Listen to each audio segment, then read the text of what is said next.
अस्सलाम वालेकुम। SM news के साथ मैं हूं इश्तियाक अली। खबरों का सिलसिला बढ़ाते हुए खबर शामिल करते हैं कराची से। वज़ीर आला सिंध सैयद मुराद अली शाह बज़रिया हेलीकॉप्टर टंडो जान मोहम्मद जिला मीरपुर खास पहुंच गए।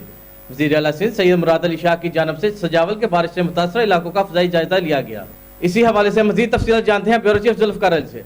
जी जुल्फ़िकार, क्या तफसीलात आपके पास? जी बिल्कुल, वज़ीर आला सिंध सैयद मुराद अली शाह की जानब से सजावल के बारिश से मुतासरा इलाकों का फ़ज़ाई जायज़ा लिया गया। इस दौरान मुराद अली शाह ने अपने मोबाइल फ़ोन से मीरपुर खास समारो टंडो जान मोहम्मद की हेलीकॉप्टर से भी सैलाबी सूरत हाल की वीडियो भी बनाई। वज़ीर आला सिंध सैयद मुराद अली शाह की जानब से कानों कोट, सेम नाले और जड्डों में कुदरती आबी गुजरगाह का भी दौरा किया गया। वज़ीर आला की आमद पर काश्तकारों ने आबपाशी काम के खिलाफ शिकायतें की।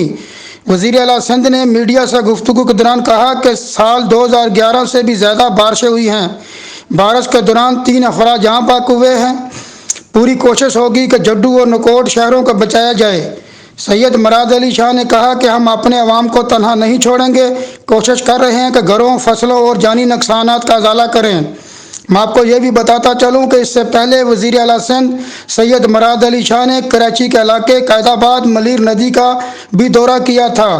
उन्होंने कहना था कि जिन कब्ज़ा माफिया की वजह से लोगों का जानी और माली नुकसान हुआ है, इनके खिलाफ भरपूर कानूनी कार्रवाई की जाएगी, मगर अभी तक तो किसी के खिलाफ कार्रवाई अमल में नहीं लाई गई। जी बहुत शुक्रिया जुल्फ़िकार, हमें तफसीलात से आगाह करने के लिए।